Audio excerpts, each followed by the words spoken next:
Themes of Indian history second എന്ന് പറയുന്ന തീമിൽ ഭക്തി ആൻഡ് സൂഫിസം എന്ന് പറയുന്ന ആ ഒരു ചാപ്റ്ററിൻ്റെ സെക്കൻഡ് പാർട്ടാണ് നമ്മൾ നോക്കുന്നത്. നമ്മൾ ഭക്തി എന്ന് പറയുന്ന ആശയമൊക്കെ ഇവിടെ നോക്കി. ഇനി വീരശൈവിസം വരെയുള്ള കാര്യങ്ങൾ നോക്കി. ഇനി ഇസ്ലാം ട്രഡീഷൻസും സൂഫിസത്തെക്കുറിച്ചുമാണ് പ്രധാനമായിട്ട് സെക്കൻഡ് പാർട്ടിൽ നമ്മൾ നോക്കാൻ വേണ്ടി പോകുന്നത്. ഏതാണ്ട് 7-ാം നൂറ്റാണ്ടിൽ അറബിയിൽ ഉത്ഭവിച്ച് പിന്നീട് പേർഷ്യയിലേക്ക് വ്യാപിച്ച ഒരു റിലീജിയനാണ് ഇസ്ലാം എന്ന് പറയുന്നത്. ഇസ്ലാം റിലീജിയൻ പിന്നീട് പേർഷ്യയിൽ നിന്നും ഇന്ത്യയിലേക്ക് കടന്നു വരുന്നുണ്ട്.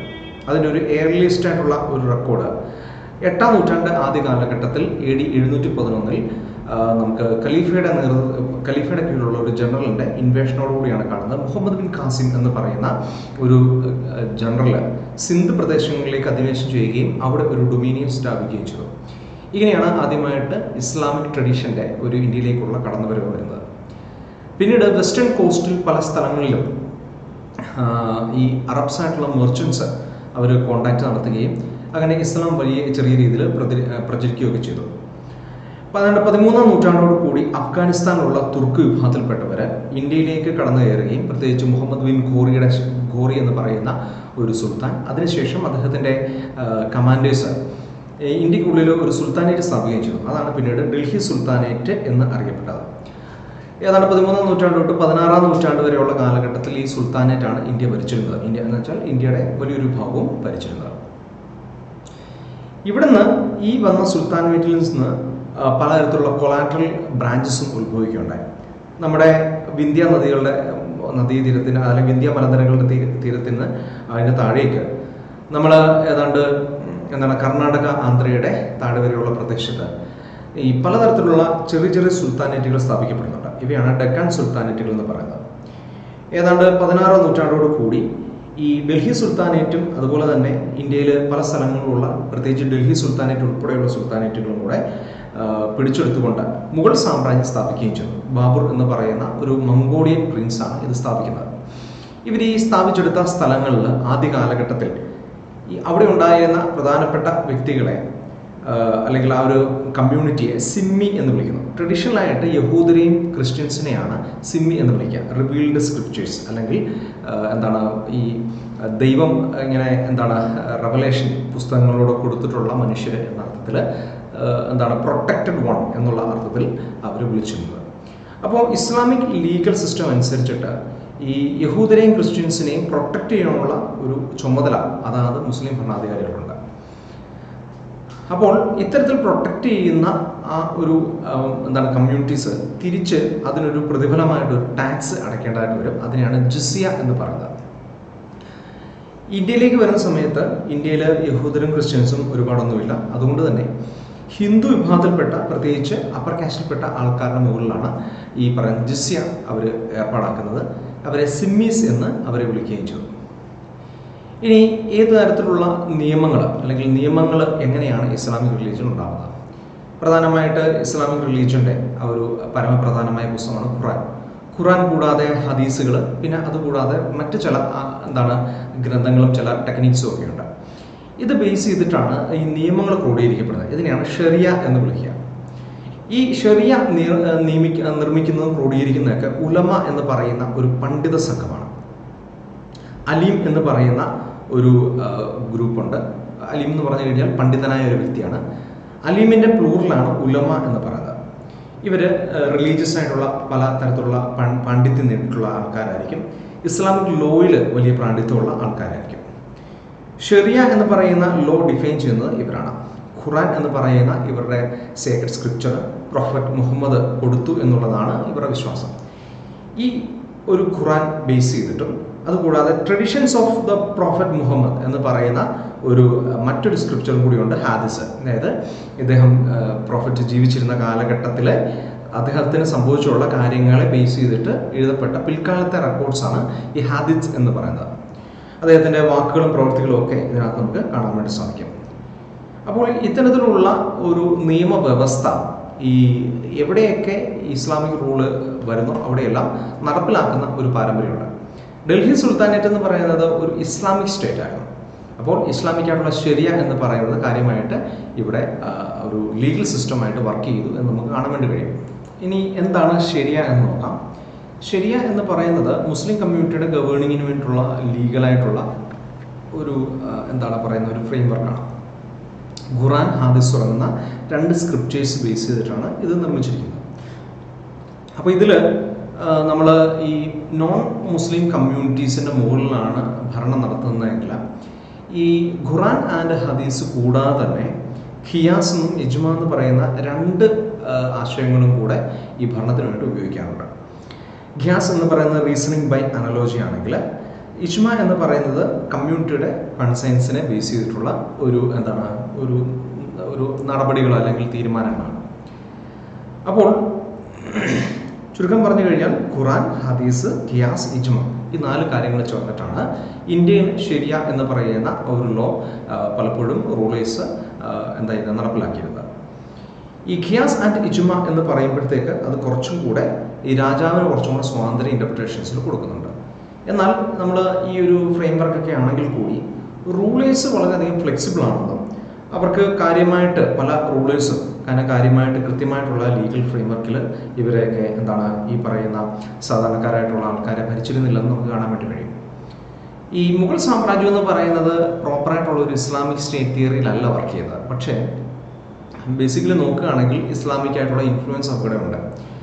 അപ്പോഴും ഇവിടെ ഈ ഡൽഹി സുൽത്താനേറ്റ് ആണെങ്കിലും മുഗൾ സാമ്രാജ്യമാണെങ്കിലും പല റൂളേഴ്സും മറ്റു മതവിഭാഗങ്ങൾക്ക്, ഹിന്ദു, ചൈന, സൊറാസ്ട്രിയൻ, ക്രിസ്ത്യൻ, യഹൂദ വിഭാഗത്തിൽപ്പെട്ടവർക്കുമൊക്കെ ലാൻഡ് ഗ്രാൻറ്റുകൾ കൊടുത്തിരുന്നു, ടാക്സ് എക്സംഷൻസ് കൊടുത്തിരുന്നു, പല റിലീജിയസ് ലീഡേഴ്സിനും വലിയ രീതിയിലുള്ള റെസ്പെക്റ്റും ഡിവോഷൻസും ഒക്കെ കൊടുത്തിരുന്നു.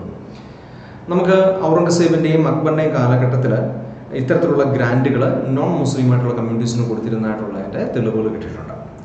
അക്ബറിൻ്റെ ഫെർമാൻ എന്ന് പറയുന്ന ഇമ്പീരിയൽ ഓർഡറിനെ വിളിക്കുന്ന ഒരു ടെക്നിക്കൽ ടേമാണ്. അദ്ദേഹം നമ്മുടെ ഗുജറാത്തിലെ കമ്പത്ത് എന്ന് പറയുന്ന കമ്പായാത്ത് എന്നാണ് പണ്ട് വിളിച്ചിരുന്നത്. ആ ഒരു ഭാഗത്ത് ജസ്യൂട്ട് പ്രീസ്റ്റുകൾക്ക് വേണ്ടിയിട്ട് ഒരു ചർച്ച് നിർമ്മിച്ചു കൊടുക്കുകയൊക്കെ ചെയ്തിരുന്നു. പാദ്രീസ് എന്ന് പറഞ്ഞു കഴിഞ്ഞാൽ പോർച്ചുഗീസ് ക്രിസ്ത്യൻ പുരോഹിതരെ വിളിച്ചിരുന്ന പേരാണ്. ഇതുപോലെ തന്നെ ഔറംഗസേബിൻ്റെ ഒരു കത്ത് നമ്മൾ നോക്കുകയാണെങ്കിൽ 1661-62 കാലഘട്ടത്തിൽ ഒരു ജോഗിക്ക് വേണ്ടിയിട്ട്, ഒരു യോഗിയായ ഒരു ഹിന്ദു സന്യാസിക്ക് ഒരു കത്ത് എഴുതാനായിട്ട് കാണാൻ വേണ്ടി സാധിക്കും. ആ കത്തിൽ ഈ പറയുന്ന അദ്ദേഹം ആരാധിച്ചിരുന്ന ശിവനെ പുകഴ്ത്തുകയും അദ്ദേഹത്തിൻ്റെ ബ്ലെസ്സിങ്സ് എല്ലാവർക്കും ലഭിക്കുകയും ചെയ്യട്ടെ എന്നൊക്കെ പറയുകയൊക്കെ ചെയ്യുന്നുണ്ട്. എന്നാലും എന്താണ് നമുക്ക് പോപ്പുലറായിട്ടുള്ള ഇസ്ലാമിക് ആയിട്ടുള്ള വിശ്വാസം എന്ന് നോക്കാം. ഇസ്ലാം എന്ന് പറയുന്ന വിശ്വാസം 5 പില്ലറുകളെ ബേസ് ചെയ്തിട്ടുള്ളതാണ്. ഒരു ദൈവം, അള്ളാഹ് എന്ന് പറയുന്ന വാക്കിലാണ് അവർ ഒരു ദൈവത്തെ വിളിക്കുന്നത്. അത് മോണോതെയിസ്റ്റിക് ആണ്. ആ ദൈവം ലോകം മുഴുവൻ സൃഷ്ടിച്ചെന്നും മറ്റ് ദേവന്മാരൊന്നുമില്ല എന്നുള്ളതാണ് വിശ്വാസം. ഈ ദൈവം അയച്ച ഒരു പ്രവാചകൻ അല്ലെങ്കിൽ പ്രൊഫറ്റാണ് മുഹമ്മദ്. അദ്ദേഹം മെസ്സഞ്ചറാണ്. ഷഹദ എന്നാണ് ഈ ഒരു വിശ്വാസത്തെ വിളിക്കുന്നത്. ഇതാണ് 1ാമത്തെ പില്ലർ. ഈ ഒരു വിശ്വാസം ഒരു ഇസ്ലാമിക വിശ്വാസത്തിൽ ഉണ്ടായിരിക്കണം. രണ്ടാമതായിട്ട് 5 നേരം ഈ ദൈവത്തെ വിളിച്ച് ആരാധിക്കുന്ന ഒരു പ്രാർത്ഥന നടത്തിയിരിക്കണം. അതിനാണ് നമസ് അല്ലെങ്കിൽ സലാത്ത് എന്ന് പറയുക. 3ാമതായിട്ട് ഗിവിങ് ആംസ്, അതായത് ഈ ദാനധർമ്മങ്ങൾ ചെയ്യുക, അതാണ് സക്കാത്ത് എന്ന് പറയുക. 3ാമതായിട്ട് ഫാസ്റ്റിങ് റംസാൻ മാസത്തിൽ നടത്തുക, അതിനെയാണ് സ്വാം എന്ന് പറയുക. അതുകൂടാതെ മെക്ക എന്ന് പറയുന്ന അവരുടെ ഏറ്റവും ഇമ്പോർട്ടൻ്റ് ആയിട്ടുള്ള പിൽഗ്രിമിലേക്ക് ഒരു പിൽഗ്രിമേജ് നടത്തുക എന്നുള്ളതാണ് ഹജ്ജ് എന്ന് പറയുന്നത്. അങ്ങനെ ഷഹാദ, നമസ്, സഖാത്ത്, സ്വാം, ഹജ്ജ് തുടങ്ങുന്ന 5 കാര്യങ്ങളാണ് ഈ main line orthodox Muslims follow ചെയ്യുന്ന 5 പില്ലറുകൾ. എന്നാൽ ഇതിൽ നമുക്ക് റീജിയണൽ ആയിട്ടുള്ള വ്യത്യാസങ്ങൾ കാണാൻ വേണ്ടി സാധിക്കും. സുന്നി വിഭാഗത്തിൽപ്പെട്ട ഗ്രൂപ്പും ഉണ്ട്, ഷിയ വിഭാഗത്തിൽപ്പെട്ട ഗ്രൂപ്പും ഉണ്ട്, അവരിലൊക്കെ സബ് ഡിവിഷൻസും ഉണ്ട്. ഇതിൽ ഇന്ത്യയിലെ ഒരു പ്രധാനപ്പെട്ട ട്രേഡിംഗ് കമ്മ്യൂണിറ്റി വിഭാഗത്തിൽപ്പെട്ട ഒരു ഗ്രൂപ്പാണ് ഖോജ എന്ന് പറയുന്നത്. ഷിയ വിഭാഗത്തിൻ്റെ ഒരു ഇസ്മൈലി എന്ന് പറയുന്ന സബ് ബ്രാഞ്ചിലെ ഒരു ഗ്രൂപ്പാണ് ഖോജാസ് എന്ന് പറയുന്നത്. അവർ ഈ ഖുറാൻ്റെ ഇൻ്റർപ്രിറ്റേഷൻസ് മറ്റൊരു രീതിയിൽ കമ്മ്യൂണിക്കേറ്റ് ചെയ്യുന്നതായിട്ട് കാണാൻ വേണ്ടി സാധിക്കും. അത് ചില സാഹിത്യ രൂപങ്ങളിൽ പാട്ടുകളായിട്ട് അവർ അവതരിപ്പിക്കുന്നു. ഇതിനെ ജിനൻ എന്നാണ് വിളിക്കുക. സംസ്കൃത ഭാഷയിലെ ജ്ഞാന എന്ന് പറയുന്ന വാക്ക്, അതായത് നോളജ് എന്ന് പറയുന്ന വാക്കിൽ നിന്നാണ് ജിനൻ എന്ന് പറയുന്ന വാക്ക് ഉണ്ടായിട്ടുള്ളത്. പഞ്ചാബി, മൾട്ടാനി, സിന്ധി, കച്ചി, ഹിന്ദി, ഗുജറാത്തി തുടങ്ങുന്ന ഭാഷകളിൽ ഇവർ ഡിവോഷണൽ ആയിട്ടുള്ള പോയംസ് ഖുറാനെ ബേസ് ചെയ്തുണ്ടാക്കുകയും ഇതിങ്ങനെ പാടി നടക്കുകയൊക്കെ ചെയ്തിരുന്നു. അവരുടെ പ്രധാനപ്പെട്ട ചില സ്പെഷ്യൽ രാഗാസിൽ, ഡെയിലി പ്രെയർ മീറ്റിംഗ്സിൽ ഇവർ ഈ പാട്ടുകൾ പാടുകയൊക്കെ ചെയ്യുന്നുണ്ട്. ഇത്തരത്തിലുള്ള പാട്ടുകൾ ഓറലി ഇങ്ങനെ ട്രാൻസ്മിറ്റ് ചെയ്തു അത് ചില പുസ്തക രൂപത്തിലാക്കുന്നുണ്ട്. അത് ഈ മെർച്ചൻസിൻ്റെ ഒരു പ്രധാനപ്പെട്ട ഈ ഖോജാസിൻ്റെ ഇടയിലുള്ള ഒരു സ്ക്രിപ്റ്റാണ്, ഖോജഗി സ്ക്രിപ്റ്റ് എന്നാണ് അത് പിൽക്കാലത്ത് അറിയപ്പെടുന്നത്. അപ്പോൾ ഒരു ലോക്കലായിട്ടുള്ള ആൾക്കാരുടെ ഇടയിൽ ലണ്ട എന്ന് പറയുന്ന ഒരു ഒരു മെർച്ചൻ്റൈൽ സ്ക്രിപ്റ്റ് ഉണ്ടായിരുന്നു. അതിൽ നിന്നാണ് ഖോജഗി സ്ക്രിപ്റ്റ് ഡെവലപ്പ് ചെയ്യുന്നത്. ഇതേപോലെ തന്നെ വ്യത്യസ്തരായിട്ടുള്ള കുറേ വിഭാഗത്തിൽപ്പെട്ട മുസ്ലിം ഗ്രൂപ്പുകൾ ഈ കേരളത്തിലെ മലബാർ കോസ്റ്റിലേക്ക് വരികയും ചെയ്തിരുന്നു. അവർ ഇവിടെ മലയാളം ഭാഷ സ്വീകരിച്ചു. അവരുടെ ലോക്കൽ കസ്റ്റംസും അതുപോലെ തന്നെ മാട്രിലിനിയൽ ആൻഡ് മാട്രിലോക്കലായിട്ടുള്ള റെസിഡൻസ് എന്ന് പറയുന്ന ചില ആശയങ്ങൾ അവർ സ്വീകരിക്കുന്നുണ്ട്. അതായത് ഈ സ്ത്രീകൾക്ക് കൂടുതൽ പ്രാധാന്യമുള്ള ഒരു സമൂഹം അന്നത്തെ നായർ സമൂഹത്തിനിടയിലുണ്ടായിരുന്നു, ഹിന്ദു സമൂഹത്തിനിടയിൽ. ആ ഒരു ആശയം ഇവരും സ്വീകരിക്കുന്നതായിട്ട് കാണാൻ വേണ്ടി കഴിയും. അതായത് വിവാഹത്തിന് ശേഷം സ്ത്രീയുടെ വീട്ടിൽ തന്നെ കുട്ടികളുമായിട്ട് കഴിയുകയും ഹസ്ബൻഡ്സ് ഇടയ്ക്ക് വന്ന് താമസിക്കുകയും ചെയ്യുന്ന ഒരു സിസ്റ്റം ഈ മലബാർ പ്രദേശത്ത്, പ്രത്യേകിച്ച് ഉത്തര കേരളത്തിൽ പലയിടത്തും കാണാൻ വേണ്ടി കഴിയും. അങ്ങനത്തെ ഒരു സിസ്റ്റം ഇവിടുത്തെ അറബ് മുസ്ലിംസ് ഇവിടെ വന്ന് ഇവിടുത്തെ ഹിന്ദു വിഭാഗത്തിൽ നിന്നും സ്വീകരിക്കുകയൊക്കെ ചെയ്തിട്ടുണ്ട്. ഇനി നമ്മൾ നോക്കുമ്പോഴത്തേക്ക് ഇവരുടെ പ്രധാനപ്പെട്ട ചില ഈ കൺസ്ട്രക്ഷൻസിനെ കുറിച്ച് നമുക്ക് പറയാം. ട്രഡീഷണലായിട്ട് ഒരു മോസ്ക് അല്ലെങ്കിൽ മസ്ജിദ് എന്ന് പറയുന്ന ആ ഒരു പ്രയർ ഹോള് നിർമ്മിക്കുമ്പോൾ അവർക്ക് ചില പ്രധാനപ്പെട്ട ചില കൺസ്ട്രക്ഷൻസ് ഒക്കെ ഉണ്ട്. അതിലൊന്നാണ് മിഹ്റബ്, പ്രയർ നിഷ എന്ന് പറയും. മെക്ക എന്ന് പറയുന്ന അവരുടെ പിൽഗ്രിമേജിലേക്ക് തിരിഞ്ഞു മാത്രമേ അവർ പ്രാർത്ഥിക്കാറുള്ളൂ. മറ്റൊന്ന് മിൻബാറാണ്, പുൽപിറ്റ് എന്ന് പറയും. ഒരു ചെറിയൊരു ബാൽക്കണി പോലെ ഉണ്ടാക്കിയിട്ടുണ്ട്.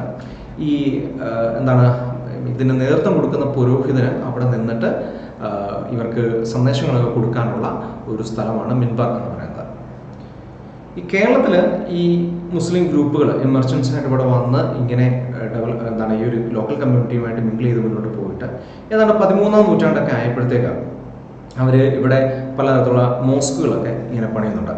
ഈ മോസ്കുകളൊക്കെ നമ്മൾ നോക്കുമ്പോൾ ശിഖര ടൈപ്പ് റൂഫുകളോട് കൂടിയ മോസ്കുകളാണ് പണിയുന്നത്. അതായത് ലോക്കൽ ടെമ്പിൾസിൻ്റെ ഒരു ട്രഡീഷൻ ഇവർ അഡോപ്റ്റ് ചെയ്തിരിക്കുന്നവരെ കാണാൻ വേണ്ടി സാധിക്കും. അതുപോലെ തന്നെ ബംഗ്ലാദേശിലെ അതിയ മോസ്ക് ബംഗ്ലാദേശി ആർക്കിടെക്ചറൽ ഇൻഫ്ലുവൻസ് കാര്യമായിട്ട് കാണാവുന്ന ഒരു മോസ്കാണ്. അപ്പോൾ ഇതുപോലെയുള്ള മോസ്കുകളും മറ്റു കാര്യങ്ങളും ഒക്കെ നമുക്ക് ഇവിടെ കാണാൻ വേണ്ടി കഴിയുന്നത്. ഇനി മറ്റൊരു ഉദാഹരണം നമുക്ക് ശ്രീനഗറിലെ ഷാ ഹമദാൻ മോസ്കാണ്. ശ്രീനഗറിലെ ജലനദിയുടെ തീരത്തുള്ള ഈ ഒരു മോസ്ക് 1395 നിർമ്മിക്കുന്നത്. Jewelling crown of all existing mosque of Kashmir എന്നാണ് അതിൻ്റെ ഒരു വിശേഷണമൊക്കെ. ഈ ഒരു കാലഘട്ടത്തിന് മുൻപ് ഈ കശ്മീരിൽ ഉണ്ടായിരുന്ന പഗോഡകൾ, ബുദ്ധ പഗോഡകൾ, അതുപോലെ തന്നെ ഹിന്ദു ക്ഷേത്രങ്ങളുടെ ഒരു മാതൃക നമുക്ക് വുഡൻ ആർക്കിടെക്ചർ കാണാം. അതേ വുഡൻ ആർക്കിടെക്ചറിൻ്റെ ഒരു ശൈലിയാണ് നമ്മളുടെ ഈ ഒരു മസ്ജിദിൻ്റെ അല്ലെങ്കിൽ മോസ്കിൻ്റെ ട്രഡീഷനിലും അവർ സ്വീകരിച്ചിരിക്കുന്നത്. ഇനി നമ്മൾ നോക്കുമ്പോൾ 8ാം നൂറ്റാണ്ടും 14ാം നൂറ്റാണ്ടും ഇടയിലുള്ള കാലഘട്ടത്തിൽ ഇന്ത്യയിലേക്ക് കുടിയേറി വന്ന ആ ഒരു മുസ്ലിങ്ങളെ മുസൽമാനെന്നോ മുസ്ലിം എന്നോ ആ ഒരു കാലഘട്ടത്തിനിടയിൽ വിളിച്ചിട്ടില്ല. മറിച്ച് അവരുടെ ഏത് റീജിയനിൽ നിന്നാണോ ഇവർ വരുന്നത് അതിനനുസരിച്ചിട്ടുള്ള പേരുകളാണ് അവർക്ക് കൊടുത്തിരുന്നത്. തുഷ്ക അല്ലെങ്കിൽ തജിക്ക എന്ന് പറയുന്ന പേര് തജിക്കിസ്ഥാനിൽ നിന്ന് വന്നിട്ടുള്ള മെർച്ചൻസിന് കൊടുത്തിരുന്നു. പരഷിക എന്ന് പറയുന്നത് പേർഷ്യയിൽ നിന്ന് വന്നിരുന്ന ആൾക്കാരെ വിളിച്ചിരുന്നു. തുർക്കുകളെ യവനാസ് എന്നും അഫ്ഗാനികളെ ഷകാസ് എന്നും വിളിച്ചിരുന്നു. ഇനി ജനറലായിട്ടുള്ള ഒരു ക്ലെയിം മ്ലേച്ഛ എന്നാണ്. നമുക്ക് പുരാതന കാലം തൊട്ട് ഹൂണാസ്, ഷകാസ് തുടങ്ങുന്ന ആൾക്കാരെയൊക്കെ സംസ്കൃതത്തിൽ മ്ലേച്ഛ, ഔട്ട്സൈഡർ എന്ന് വിളിച്ചിരുന്നു.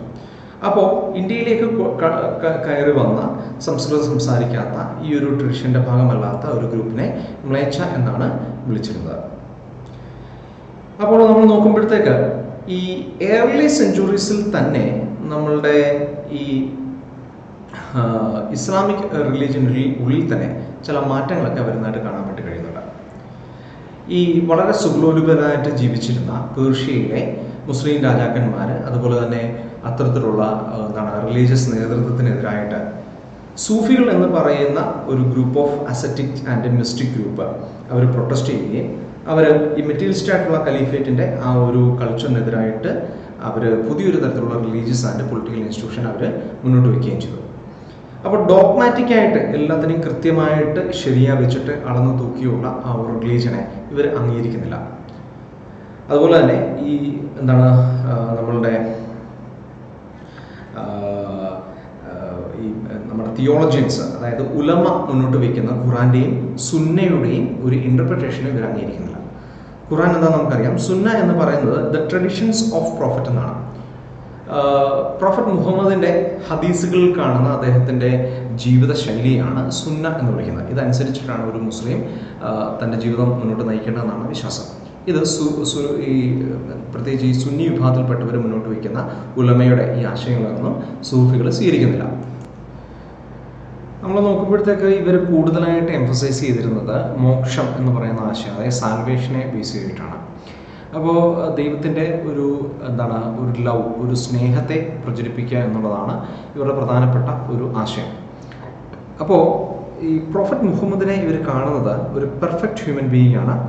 ഈ പെർഫെക്റ്റ് ഹ്യൂമൻ ബീയിങ് ആയിരുന്ന പ്രോഫറ്റ് മുഹമ്മദ് എങ്ങനെയാണോ ദൈവവുമായിട്ടുള്ള ആ ഒരു പ്രണയത്തിൽ ഒന്നായത്, അതുപോലെ തന്നെ ഓരോ മനുഷ്യർക്കും ഈ പറയുന്ന പ്രണയത്തിൽ, ദൈവികമായ പ്രണയത്തിൽ ഒന്നാകാം എന്നുള്ളതാണ് ഇവർ മുന്നോട്ട് വയ്ക്കുന്ന ആശയം. ഇതാണ് യഥാർത്ഥത്തിലുള്ള സാൽവേഷൻ.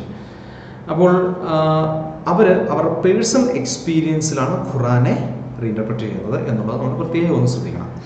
സൂഫികൾ കഴിഞ്ഞിരുന്നത് ഹോസ്പൈസസ് ആയിട്ടുള്ള ചില വലിയ എൻഡോമെൻസിലാണ്. ഖൻഗാസ് എന്ന് അതിനെ പേർഷ്യൻ വിളിക്കാറുണ്ട്.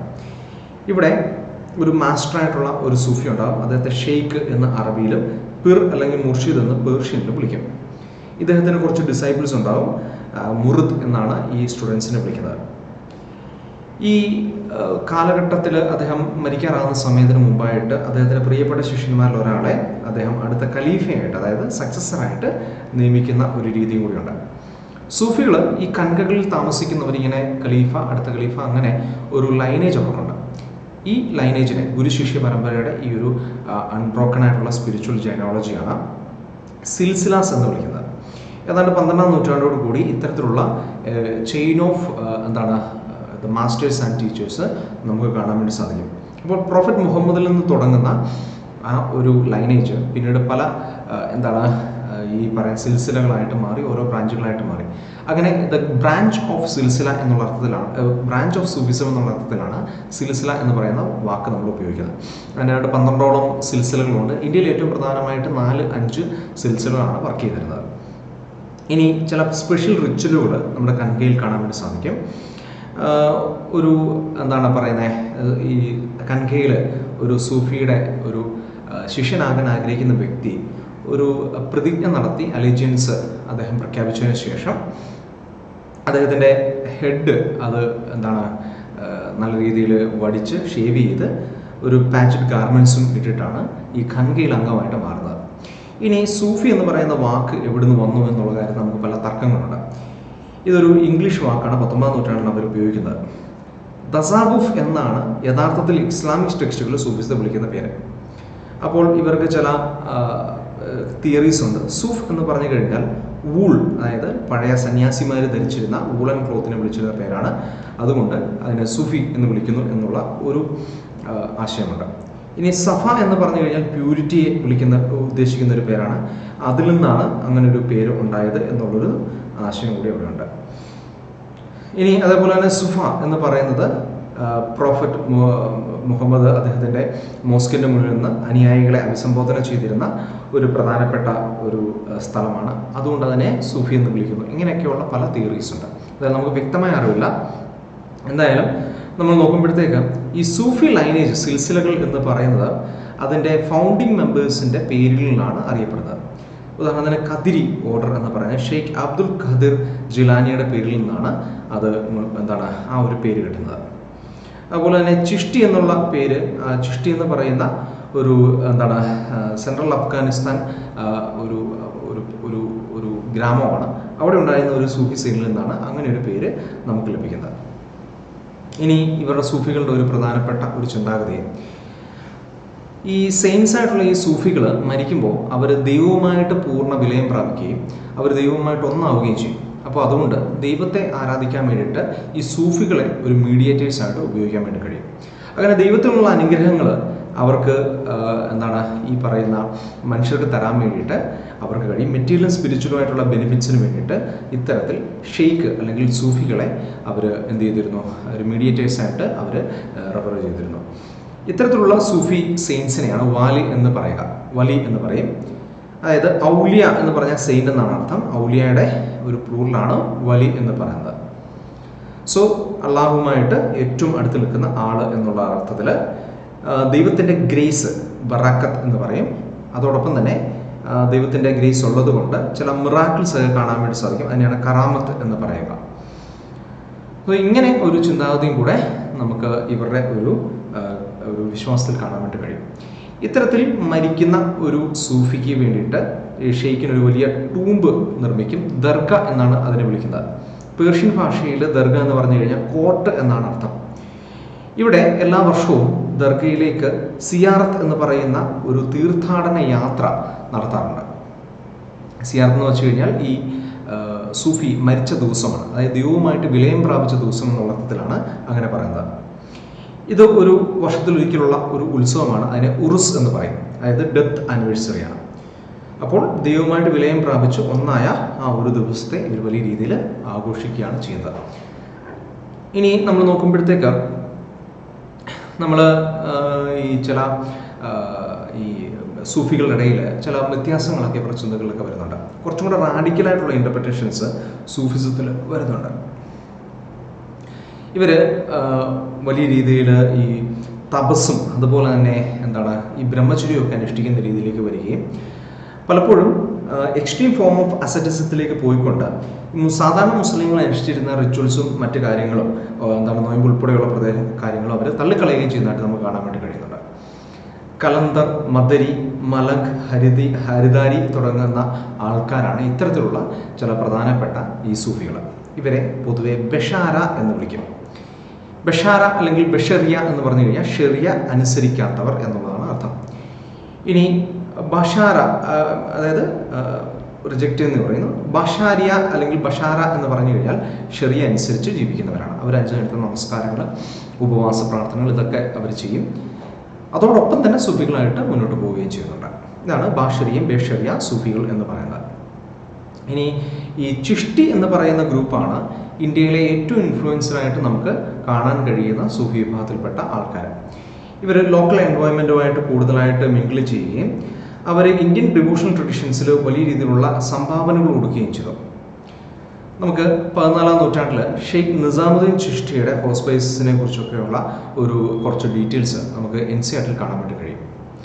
അദ്ദേഹത്തിൻ്റെ ഈ ഖൻഖ എന്ന് പറയുന്നത് റിവർ യമുനയുടെ തീരത്താണ്. ഡൽഹിയിൽ ഗ്യാസ്പൂരിനടുത്താണ് ഈ ഒരു ഖൻഖ. ജമാത് ഖാന എന്നാണ് അതിനെ വിളിക്കുകയൊക്കെ ചെയ്യുന്നത്. ഇവിടെ സാധാരണക്കാരായിട്ടുള്ള ആൾക്കാരും അദ്ദേഹത്തിൻ്റെ ശിഷ്യരും മറ്റു ആൾക്കാരും ഒക്കെ ഇവിടെ വന്നിരുന്നു. അവർ ഈ പറയുന്ന നിസാമുദ്ദീൻ ചിഷ്ടിയിൽ നിന്നും വലിയ രീതിയിലുള്ള ഒരു അനുഗ്രഹങ്ങളൊക്കെ വാങ്ങിച്ചുകൊണ്ട് പോയി. മുസ്ലിംസ് ആണെങ്കിലും ഹിന്ദുസ് ആണെങ്കിലും ഇങ്ങനെയുള്ള ആൾക്കാരൊക്കെ വരികയും അവർ ഇദ്ദേഹത്തെ ഒരു യോഗിയായിട്ട് കാണുകയും അല്ലെങ്കിൽ ഒരു വിശുദ്ധനായിട്ട് കാണുകയൊക്കെ ചെയ്തിരുന്നു. ഇവിടെ ഈ ഷെയ്ഖ് നിസാമുദ്ദീൻ ചിഷ്ടിയുടെ അദ്ദേഹത്തിൻ്റെ ഫാമിലി മെമ്പേഴ്സും അദ്ദേഹത്തിനോടൊപ്പം ഈ ഖൻഖയിലാണ് ജീവിച്ചിരുന്നത്. അദ്ദേഹത്തിൻ്റെ കൂടെയുള്ള അദ്ദേഹത്തെ സന്ദർശിക്കുന്ന ആൾക്കാരും അദ്ദേഹത്തിൻ്റെ ഡിസൈബിൾസും എല്ലാം ഇവിടെ ഉണ്ടായിരുന്നു. അദ്ദേഹത്തിന് ഒരു വലിയ മീറ്റിംഗ് ഹോളുണ്ട്. അവിടെയാണ് രാവിലെയും വൈകിട്ടും അദ്ദേഹം ഈ പറയുന്ന ഭക്തജനങ്ങളെയൊക്കെ കണ്ടിരുന്നത്. അദ്ദേഹം ലങ്കർ എന്ന് പറയുന്ന ഒരു ആശയം ഡെവലപ്പ് ചെയ്തു. ഓപ്പൺ കിച്ചണാണ്. അവിടെ വരുന്ന എല്ലാവർക്കും സൗജന്യമായിട്ട് ഭക്ഷണം കൊടുക്കുന്ന ഒരു രീതിയാണ് നമുക്ക് കാണാൻ വേണ്ടി കഴിയുക. അതുപോലെ തന്നെ ഫുതു എന്ന് പറയുന്ന ഒരു കാര്യം നമുക്കിവിടെ കാണാം. അതായത് അൺആസ്ക്ഡ് ഫോർ ചാരിറ്റി, അതായത് ചാരിറ്റി ഈ പറയുന്ന ചാരിറ്റി ചോദിക്കാതെ തന്നെ കിട്ടുന്ന നമുക്ക് ഇവിടെ കിട്ടുന്ന കുറച്ച് ഈ പറയുന്ന നേർച്ച കാഴ്ചകളിലാണ് ഈ പറയുന്ന ഖൻഖയുടെ വർക്കുകളെല്ലാം നടന്നിരുന്നത്. ഈ മംഗോളിയൻ ഇൻവേഷൻ്റെ സമയങ്ങളിൽ ഇടയ്ക്കിടയ്ക്ക് ഈ 14-ാം നൂറ്റാണ്ടിലൊക്കെ ഈ ഡൽഹി സുൽത്താനേറ്റ് ഭരിച്ചുകൊണ്ടിരിക്കുന്ന സമയത്ത് ഈ മംഗോളിയൻ ഇൻവേഷൻസ് ഒക്കെ ഉണ്ടാകും. ഈ മംഗോളിയൻ ഇൻവേഷൻ്റെ സമയത്തൊക്കെ ആയിട്ട് ഈ ഖൻഖകളിലാണ് കൂടുതലായിട്ട് സാധാരണക്കാരായിട്ടുള്ള ജനങ്ങൾ അവർ അഭയം തേടിയിരുന്നത്. അപ്പോൾ ഇങ്ങനെ ഒരു ട്രഡീഷനുണ്ട്. ഇനി നിസാമുദ്ദീൻ ഔലിയയുടെ ശിഷ്യന്മാരാണ് അമീർ ഹസൻ സിജ്സി, അതുപോലെ തന്നെ ആമിർ ഖുസ്രു, അതുപോലെ തന്നെ കോർട്ട് ഹിസ്റ്റോറിയനായിരുന്ന സിയാവുദ്ദീൻ ബറാനി തുടങ്ങുന്ന ആൾക്കാർ. അപ്പോൾ ഈ ശിഷ്യന്മാർ 3 പേരും ഇവരെ ഈ നിസാമുദ്ദീൻ ചിഷ്ടിയെക്കുറിച്ചുള്ള വളരെ വിശദമായിട്ടുള്ള കുറേ ഇൻഫർമേഷൻസ് ഒക്കെ എഴുതുകയൊക്കെ ചെയ്തിട്ടുണ്ട്. ഇനി നമ്മൾ നോക്കുമ്പോഴത്തേക്ക് ഇവരുടെ ട്രഡീഷൻസിൽ ഇവർ പറയുന്ന ചില കാര്യങ്ങളൊക്കെയുണ്ട്.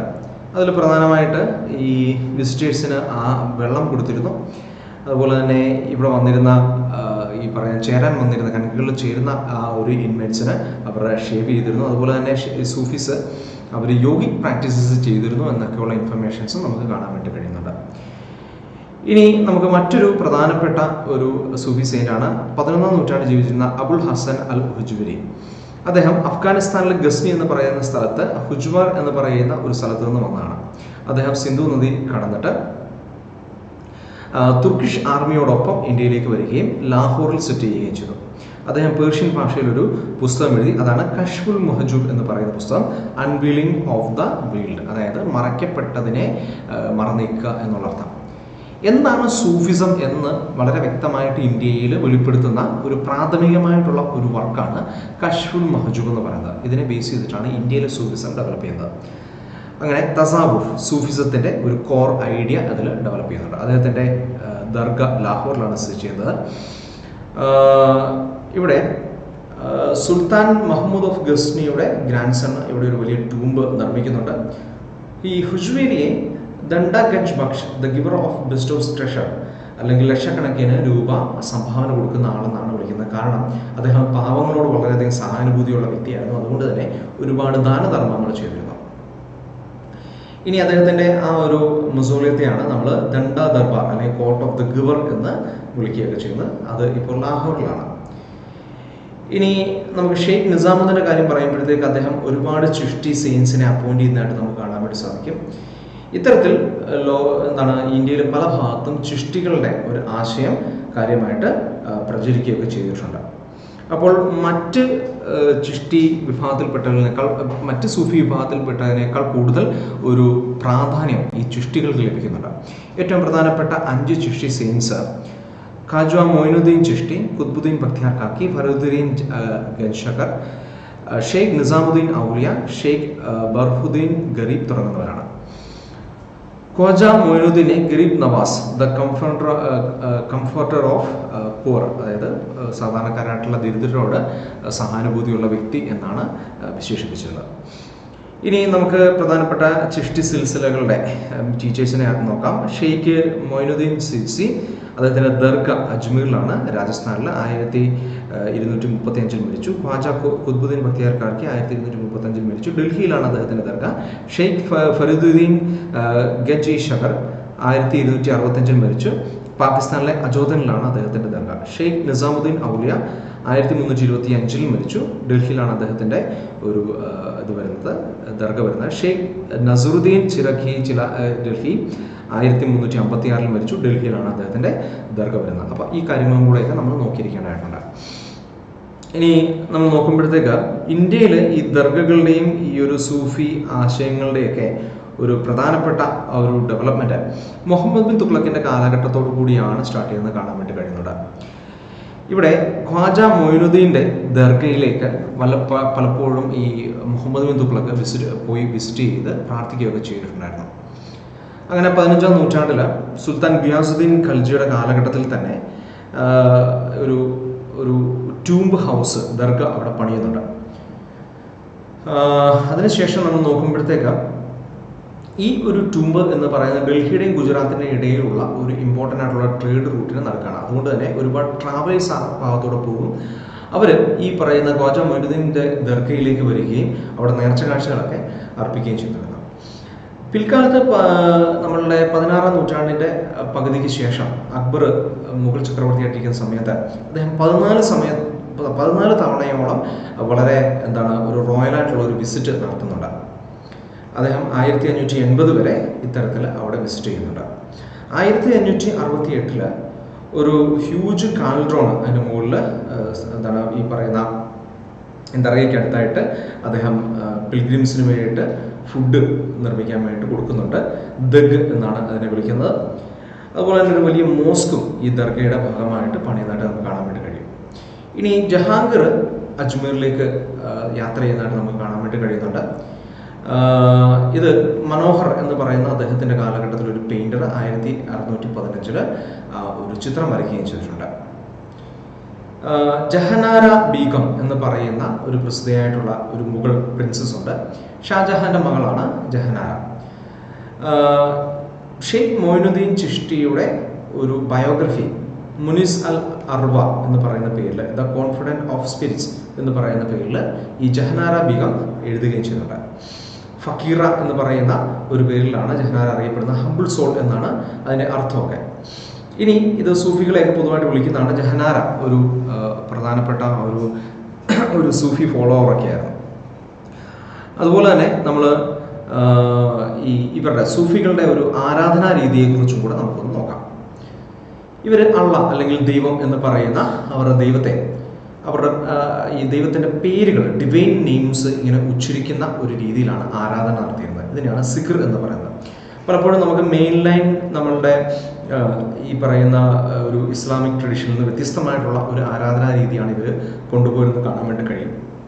ദൈവത്തിൻ്റെ പ്രസൻസ് അത് ഇത്തരത്തിൽ ഈ ഉച്ചാരണങ്ങളിലും പാട്ടുകളിലൂടെയുള്ള ദൈവത്തിൻ്റെ ദൈവത്തെ വാഴ്ത്തി ഡിവൈൻ നെയിംസ് ഓർത്തുകൊണ്ട് ഉണർത്തുക, ഇതിനെയാണ് സമ എന്ന് പറയുന്ന റിച്വൽ എന്ന് വിളിക്കുന്നത്. ഇങ്ങനെ സമ, അതായത് ദൈവത്തിൻ്റെ പ്രസൻസിനെ ഉണർത്തുന്ന രീതിയിൽ പാട്ടുകളും ഡാൻസുകളുമായിട്ട് സിഗർ എന്ന് പറഞ്ഞു കഴിഞ്ഞാൽ ദൈവത്തിൻ്റെ പേരുകൾ, ഡിവൈൻ നെയിംസ് ഉച്ചരിക്കുന്നു. ആ രീതിയിൽ ഒരു മിസ്റ്റിക്കൽ മ്യൂസിക്കിലൂടെ അത് മുന്നോട്ട് കൊണ്ടുപോകുന്നതാണ് നമുക്ക് കാണാൻ വേണ്ടി കഴിയുന്നത്. ഇനി നമുക്ക് നോക്കുമ്പോഴത്തേക്ക് പലതരത്തിലുള്ള ദർഗകൾ പിൽക്കാലത്ത് വലിയ പോപ്പുലറായിട്ട് വരുന്നതായിട്ട് കാണാൻ വേണ്ടി കഴിയും. ഇത് പല സമയത്തും ഈ ലോക്കലായിട്ടുള്ള ആൾക്കാരെയും വലിയ രീതിയിൽ സ്വാധീനിച്ചിട്ടുണ്ട്. 18-ാം നൂറ്റാണ്ടിൽ നമ്മുടെ ഡെക്കാനിൽ നിന്നും ഒരു വിസിറ്റർ, ഒരു പോയറ്റ് ഈ ഡൽഹിയിൽ നസുറുദ്ദീൻ ചിറാഖി ഡൽഹി എന്ന് പറയുന്ന പ്രധാനപ്പെട്ട സൂഫി സെയിൻ്റെ ദർഗയിലേക്ക് വരുന്നു. കുലി ഖാൻ എന്നാണ് അദ്ദേഹത്തിൻ്റെ പേര്. മുറാഖി ഡൽഹി എന്നാണ് അദ്ദേഹത്തിന് എഴുതിയ അദ്ദേഹത്തിൻ്റെ ഗ്രന്ഥത്തിൽ പറയുന്ന പേര്. ആൽബം ഓഫ് ദ ഡൽഹി എന്നാണ് അതിനെ വിളിക്കുന്നത്. അതിൽ അദ്ദേഹം പറയുന്നത് സാധാരണക്കാരായിട്ടുള്ള ജനങ്ങൾ സൺഡേസിലേക്ക് ഇവിടെ എത്തിയിരുന്നു. അതുപോലെ തന്നെ ദീപാവലിയുടെ സമയത്ത് ഈ ഡൽഹിയിലെ എൻ്റയർ പോപ്പുലേഷനും ഇവിടെ എത്തി ടെൻ്റൊക്കെ കെട്ടി അവിടെ ആരാധനകളൊക്കെ നടത്തി എന്നുള്ളതാണ്. ഇനി നിസാമുദ്ദീൻ ഔലിയയുടെ ഏറ്റവും പ്രിയപ്പെട്ട ശിഷ്യനാണ് അമീർ ഖുസ്രു. 1253 1325 കാലഘട്ടത്തിലാണ് അദ്ദേഹം ജീവിച്ചിരുന്നത്. ഇന്ത്യയിലെ സൂഫിസത്തിൽ ഏറ്റവും ഇമ്പോർട്ടൻ്റ് ആയിട്ടുള്ള കോൺട്രിബ്യൂഷൻസ് കൊടുത്തിട്ടുള്ളത് പുള്ളിയാണ്. ഗ്രേറ്റ് പോയറ്റ് ആയിരുന്നു, മ്യൂസിഷ്യൻ ആയിരുന്നു. അതുപോലെ തന്നെ അദ്ദേഹം പലതരത്തിലുള്ള ഇൻവെൻഷൻസും കാര്യങ്ങളും ഒക്കെ ചെയ്തിട്ടുണ്ട്. തബല പോലെയുള്ള മ്യൂസിക്കൽ ഇൻസ്ട്രുമെൻറ്റ്സ് ഒക്കെ ക്രിയേറ്റ് ചെയ്തു. അപ്പോൾ ഇവിടെ ഈ സമ എന്ന് പറയുന്ന നമ്മൾ നേരത്തെ പറഞ്ഞ ആരാധനയുടെ ഒരു പുതിയ രൂപം അദ്ദേഹം അവതരിപ്പിക്കുന്നുണ്ട്. ഖുവൽ സെയിം എന്ന് പറയും. ആവർത്തിച്ചൊരു കാര്യം പറയുന്നതിനെയാണ് നമ്മളത് പറയുക. ഇതൊരു പാട്ടായിട്ട് രൂപപ്പെടുത്തി ഖവാലി എന്ന് പറയുന്ന ഒരു രീതിയിൽ തുടക്കത്തിലും അവസാനത്തിലും അവതരിപ്പിക്കുന്ന ഒരു രീതിയും അമീർ ഖുസ്രു ഇൻട്രൊഡ്യൂസ് ചെയ്യുന്നുണ്ട്. ഇവിടെ നമ്മൾ പിൽക്കാലത്ത് ഈ സൂഫികളുടെ സംഗീതം വീണ്ടും വലിയ രീതിയിൽ ഡെവലപ്പ് ചെയ്യുന്നു. പേർഷ്യൻ, ഹിന്ദവി, ഉറുദു തുടങ്ങുന്ന ഭാഷകളിൽ സൂഫി പൊയട്രിയുടെ ഒരു കടന്നുവരവ് കാര്യമായിട്ട് കാണാൻ വേണ്ടി സാധിക്കും. അപ്പോൾ ഈ പേർഷ്യൻ, ഹിന്ദവി, ഉറുദു ഇതിൻ്റെയൊക്കെ മിക്സ് ആയിട്ടുള്ള രീതിയിലൊക്കെ വാക്കുകൾ വളരെ മനോഹരമായിട്ട് ഉപയോഗിക്കുന്നതായിട്ട് കാണാൻ വേണ്ടിയിട്ടുണ്ട്. ഇതൊക്കെയാണ് നമ്മുടെ ഉറുദു എന്ന് പറയുന്ന ഭാഷയുടെയും അതിൻ്റെ ഒരു പൊയട്രിയുടെയും ഒരു ഡെവലപ്മെൻറ്റിലേക്ക് നയിച്ചത്. അപ്പോൾ ഈ ഷെയ്ഖ് നിസാമുദ്ദീൻ ഔലിയയുടെ ആ ഒരു ഏറ്റവും വലിയ ഒരു സംഭാവനയായ ഖവാലി എന്ന് പറയുന്നത് ഇപ്പോഴും അദ്ദേഹത്തിൻ്റെ ദർഗയിൽ ഖവാൽസ് എന്ന് പറഞ്ഞു കഴിഞ്ഞാൽ ഈ ഖവാലി പാടുന്ന ആൾക്കാരാണ്, അവർ അവതരിപ്പിക്കാറുണ്ട്. ഇനി മറ്റൊരു ശിഷ്യയാണ് ബാബ ഫരീദ്. അദ്ദേഹത്തിൻ്റെ പല പോയട്രീസും നമുക്ക് ഗുരുഗ്രന്ഥ് സാഹിബ് എന്ന് പറയുന്ന സിഖ് മതക്കാരുടെ ഗുരുഗ്രന്ഥ് സാഹിബ്, അതാണ് ഈ പറയുന്ന സിഖ് മതക്കാരുടെ സ്ക്രിപ്ചറിനെ വിളിക്കുന്ന പേര്, അതിൽ നമുക്ക് കാണാൻ വേണ്ടി സാധിക്കും. ഈ മൻസബീസ് എന്ന് പറയുന്ന വളരെ ലോങ് ആയിട്ടുള്ള പോയംസ് ഇവർ എഴുതുന്നുണ്ട്. ഇത് ആദ്യ കാലഘട്ടം മുതലേയുള്ള സൂഫികളുടെ ഒരു രീതിയാണ്. ഇതിൽ മനുഷ്യൻ്റെ ആ ഒരു പ്രണയത്തെ ദൈവത്തിൻ്റെ അനന്തമായ പ്രണയവുമായിട്ട് കമ്പയർ ചെയ്തുകൊണ്ട് എഴുതുകയാണ്. ഇനി ഇതേ സമയത്ത് തന്നെ മാലിക് മുഹമ്മദ് ജയ്സി എന്ന് പറയുന്ന മറ്റൊരു സൂഫിയുണ്ട്. അദ്ദേഹം പത്മാവ് എന്ന് പറയുന്ന വളരെ പ്രസിദ്ധമായ ഒരു പോയം എഴുതുന്നുണ്ട്. പ്രേം ആഖ്യാൻ എന്നാണ് അതിനെ വിളിക്കുന്നത്. ലവ് സ്റ്റോറി എന്നാണ് അർത്ഥം. പത്മിനി എന്ന് പറയുന്ന രാജ്ഞിയും രത്തൻ സിംഗ് എന്ന് പറയുന്ന ചിറ്റോങ്ങിലെ രജപുത്ര രാജാവും തമ്മിലുള്ള പ്രണയത്തെ ഉദാത്തമായ ഒരു പ്രണയമായിട്ട്, ദൈവത്തിൻ്റെ ദിവ്യ പ്രണയമായിട്ട് കമ്പയർ ചെയ്തുകൊണ്ടാണ് ഇത് എഴുതുകയൊക്കെ ചെയ്യുന്നത്.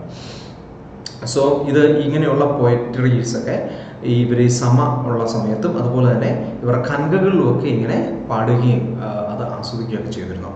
അപ്പോൾ ആരാധനയുടെ ഭാഗമായിട്ട് ഇത് അവർ അഡോപ്റ്റ് ചെയ്യുന്നുണ്ട്. ഈ സൂഫി പോയട്രി പിൽക്കാലത്ത് ദക്ഷിണ പ്രദേശത്തേക്ക്, നമ്മുടെ സൗത്ത് ഇന്ത്യയിലേക്കും കൂടെ വ്യാപിക്കുന്നുണ്ട്. ബിജാപൂർ എന്ന് പറയുന്ന കർണാടകയിലെ ഒരു പ്രദേശമാണ്. അവിടെയൊക്കെ കാര്യമായിട്ട് ഇത്തരമുള്ള സൂഫി പോയട്രി ഡെവലപ്പ് ചെയ്യുന്നുണ്ട്. ഒരു ഉദാഹരണമാണ് ചർഖനാമ എന്ന് പറയുന്ന ഷോർട്ട് പോയിംസ്. ദക്കനി എന്ന് പറയുന്ന കർണാടകയിലെ ഉറുദുവിൻ്റെ ഒരു വധഭേദമായിട്ടുള്ള ഒരു ഭാഷയുണ്ട്. ഈ ദക്കനി ഭാഷയിലാണ് ചർഖനാമ എന്ന് പറയുന്ന ഷോർട്ട് പോയിംസിൻ്റെ ഒരു പോയട്രി ജോണർ ഈ പറയുന്ന സൂഫികൾ അവരുടെ പോയട്രിയുടെ ഭാഗമായിട്ട് ഡെവലപ്പ് ചെയ്യുന്നത്. ഇത് കൂടുതലും ചിഷ്ടി സൂഫീസാണ് ഇത് കൂടുതലായിട്ട് അവിടെ ഇൻട്രൊഡ്യൂസ് ചെയ്യുന്നത്, അവർ ഉപയോഗിച്ചിരുന്നത്. പലപ്പോഴും ഈ സ്ത്രീകളാണ് ഇത് പാടിയിരുന്നത്. അവരുടെ വീടുകളിലുള്ള അവരുടെ സാധാരണ തൊഴിൽ, വീട്ടിലെ ചെറിയ ചെറിയ ജോലികളുടെ കൂടെ ഇവർ പാടിയിരുന്ന ഒരു പാട്ടാണത്. ഇനി ഈ കർണാടകയിലെ ഈ പറയുന്ന ചർഖനാമ എന്ന് പറയുന്ന ആ ഒരു സൂഫി പോയട്രി നേരത്തെ ഇവിടെ ഉണ്ടായിരുന്ന കന്നഡ ഭാഷയിലുള്ള വചനാസ്, അതായത് ലിംഗായത്തുകളുടെ വചനാസ്, അതുപോലെ തന്നെ നമ്മുടെ വിദോബ അല്ലെങ്കിൽ പന്തർപൂർ കേന്ദ്രീകരിച്ചിട്ടുള്ള ഭക്തി സെയിൻസിൻ്റെ അഭംഗാസ് എന്ന് പറയുന്ന ആ ഒരു പോയട്രി വലിയ രീതിയിൽ ഇൻഫ്ലുവൻസ് ചെയ്തിട്ട് ആ ഇൻഫ്ലുവൻസിൽ ഈ സൂഫി പോയട്രിയിൽ ഉണ്ടായ ഒരു ഡെവലപ്മെൻ്റ് ആണ്. അപ്പോൾ അതാണ് ചർഖനാമ എന്ന് പറയുന്നത്. ഇനി ഈ ചിഷ്ടികളുടെ ആ ഒരു ട്രഡീഷൻ നമ്മൾ നോക്കുകയാണെങ്കിൽ പിൽക്കാലത്ത് ഏറ്റവും അവസാന കാലഘട്ടത്തിൽ ഇവിടെ ഓസ്ട്രിറ്റിയൊക്കെ കാര്യമായിട്ട് ഡെവലപ്പ് ചെയ്യുന്നതായിട്ട് കാണാൻ വേണ്ടി സാധിക്കും.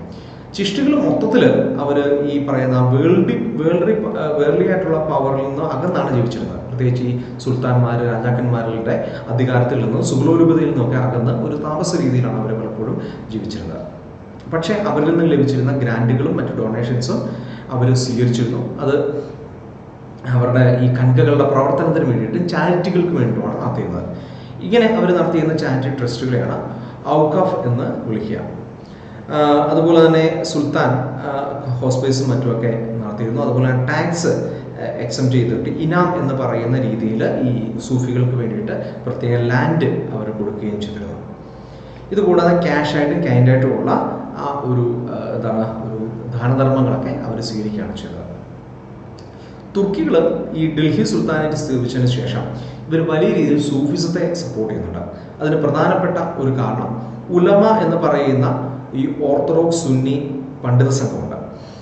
അവരുടെ ആ ഒരു ഇൻഫ്ലുവൻസ് കാര്യമായിട്ട് സ്റ്റേറ്റിൻ്റെ നിയമങ്ങളിലും ഈ സുൽത്താൻമാരുടെ അധികാരങ്ങളിൽ വരുന്നുണ്ട്. അപ്പോൾ സുൽത്താൻമാർക്ക് സ്വതന്ത്രമായിട്ട് ഒരു ഭരണം നടത്താനുള്ള അവസ്ഥയില്ല എന്നുള്ള ഒരു കോൺസെപ്റ്റില്ല. സുൽത്താൻമാർ ഉലമയ്ക്ക് പകരമാണ് സൂഫികളെ കാര്യമായിട്ട് പ്രോത്സാഹിപ്പിക്കുന്നത്. അപ്പോൾ ദൈവത്തിനുള്ള അതോറിറ്റി ഡയറക്റ്റ് ലഭിക്കുന്നു എന്നുള്ള ഒരു ആശയം കാരണം ഈ ശരിയ എന്ന് പറയുന്ന ആശയത്തെ ഇൻഡിപെൻഡൻ്റ് ആയിട്ട് ഇൻ്റർപ്രറ്റ് ചെയ്യാം എന്നുള്ളത് കൊണ്ടും ഇവർ സൂഫികളെ കാര്യമായിട്ട് സപ്പോർട്ട് ചെയ്യുന്നുണ്ട്. ചിഷ്ടികൾ ഇത്തരത്തിൽ പൊളിറ്റിക്കൽ ആയിട്ടുള്ള അഫിലിയേഷൻസിൽ നിന്ന് അകന്നു നിന്നു എന്നുള്ളത് കൊണ്ട് എല്ലാ ഈ സൂഫികളും അങ്ങനെ അത്തരത്തിൽ മാറിയെന്നു എന്നോ അർത്ഥമില്ല. സുഹ്രവർദികൾ എന്ന് പറയുന്ന ഡൽഹി സുൽത്താൻമാർക്ക് കീഴിലുള്ള ചിഷ്ടി സൂഫി സിൽസിലയിലുള്ള ഈ സൂഫികൾ അവർ ഡൽഹി സുൽത്താൻമാരുമായിട്ട് കൂടുതൽ അസോസിയേറ്റ് ചെയ്യുകയും അവരുടെ പല രാജകീയമായിട്ടുള്ള അധികാരങ്ങൾ ലഭിക്കുകയും അല്ലെങ്കിൽ ഒഫീഷ്യലായിട്ടുള്ള സ്ഥാനങ്ങൾ അവർ കൈക്കൊള്ളുകയും ചെയ്തിട്ടുണ്ട്. മുഗളന്മാരുടെ കാലഘട്ടത്തിൽ നക്ഷബന്ദി എന്ന് പറയുന്ന സിൽസിലയിൽപ്പെട്ട സൂഫികളും ഇത്തരത്തിൽ സ്റ്റേറ്റുമായിട്ട് ക്ലോസ്ലി അസോസിയേറ്റ് ചെയ്ത് അവരുടെ പല കോർട്ട്ലി ഓഫീസസും അവർ അതിൽ ഓഫീസുകൾ അവർ ഹെൽഡ് ചെയ്യുകയും ചെയ്തിരുന്നു. ഇത് ചിഷ്ടികളിൽ നിന്ന് വ്യത്യസ്തമായിട്ടുള്ള രീതിയാണ്. പക്ഷേ പിൽക്കാലത്ത് സുൽത്താൻമാരും സൂഫികളും തമ്മിൽ ചില പ്രശ്നങ്ങളൊക്കെ ഉണ്ടായിട്ടുണ്ട്. ഈ ഉലമായ്ക്ക് ബദലായിട്ടാണ് സൂഫികളെ സപ്പോർട്ട് ചെയ്യുന്നത്. പക്ഷേ സൂഫികൾ ഒരു കാലഘട്ടത്തിൽ സുൽത്താൻമാരെക്കാൾ ഇൻഫ്ലുവൻഷ്യലായിട്ട് മാറുന്നുണ്ട്. അപ്പോൾ ഈ സുൽത്താൻമാരും സൂഫികളും തമ്മിൽ തങ്ങളിൽ ആരാണ് വലുത് എന്നുള്ള ഒരു അതോറിറ്റി അസർട്ട് ചെയ്യാനുള്ള ഒരു ശ്രമം നടക്കുന്നുണ്ട്. സാധാരണക്കാരായിട്ടുള്ള ആൾക്കാരുടെ പോപ്പുലാരിറ്റി കൂടുതലും റിലീജിയസ് ആയിട്ടുള്ള ലീഡേഴ്സിനാണ്. അപ്പോൾ ഈ ഒരു വിഷയത്തിൽ ഈ സൂഫികൾ പലപ്പോഴും സൂഫി ഷെയ്ഖുകൾ വലിയ വലിയ ടൈറ്റിൽസ് അവർ സ്വീകരിക്കുന്നതായിട്ട് കാണാൻ വേണ്ടി സാധിക്കും. അപ്പോൾ ഒരു ഉദാഹരണത്തിന് നിസാമുദ്ദീൻ ഔലിയ സുൽത്താൻ ഉൽ മഷായിഖ്, സുൽത്താൻ അമോങ് ഷെയ്ഖ് എന്നൊക്കെ സ്വയം വിളിക്കുന്ന ഒരു ടൈറ്റിലൊക്കെ സ്വീകരിച്ചിരുന്നു. സോ ഈ സൂഫികളുടെ ഇടയിൽ തന്നെ അവർ ഈ സുൽത്താൻമാരെക്കാൾ ബദലാണ് എന്നുള്ള ഒരു ചിന്ത ഡെവലപ്പ് ചെയ്യുന്ന രീതിയിലുള്ള ഒരു ടൈറ്റിൽസൊക്കെ അവർ ഉപയോഗിച്ചിരുന്നു. ഇനി നമ്മൾ നോക്കുമ്പം നമുക്കൊരു 1-2 ഇൻഫർമേഷൻസും കൂടി ഇതിനകത്ത് പറയാനുണ്ട്. ഷെയ്ഖ് ഫരീദുദ്ദീൻ എന്ന് പറയുന്നത് ബാബ ഫരീദാണ്. ഷെയ്ഖ് അൽ ഇസ്ലാം എന്ന് അദ്ദേഹത്തെ വിളിക്കുന്നു. ഇസ്ലാം മതത്തിൻ്റെ ഷെയ്ഖ് എന്നാണ് അദ്ദേഹം വിളിച്ചിരുന്നത്. അപ്പോൾ ഇത്തരത്തിലുള്ള ടൈറ്റിൽസ് വേറെ ഉണ്ട്. ദർഗാ ഓഫ് ഷെയ്ഖ് സലീം ചിഷ്ടിയെ നമുക്ക് കാണാൻ വേണ്ടി സാധിക്കുന്നത് ഫത്തേപൂർ സിക്രിയിലാണ്. അക്ബർ സ്ഥാപിച്ച ഒരു സിറ്റിയാണ് ഈ പറയുന്ന ഫത്തേപൂർ സിക്രി. അവിടെയാണ് ഷെയ്ഖ് സലീം ചിഷ്ടിയുടെ ഒരു ദർഗ നമുക്ക് കാണാൻ വേണ്ടി സാധിക്കാം. ബാബ ഫരീദിൻ്റെ ഒരു പിന്മുറക്കാരനാണ് അദ്ദേഹം. സോ ഇത്തരം കാര്യങ്ങളാണ് നമുക്ക് പ്രധാനമായിട്ട് ഈ സൂഫിസത്തെ ബേസ് ചെയ്ത് നമുക്ക് പറയാനുള്ളത്. So thank you for watching this video. നമ്മുടെ രണ്ടാമത്തെ പാർട്ട് ഇവിടെ അവസാനിക്കുന്നു. ഇനി മൂന്നാമത്തെ പാർട്ടിലാണ് നമ്മൾ ബാക്കി കാര്യങ്ങൾ നോക്കുക. സോ നമുക്ക് അടുത്ത സെഷനിൽ വീണ്ടും കാണാം.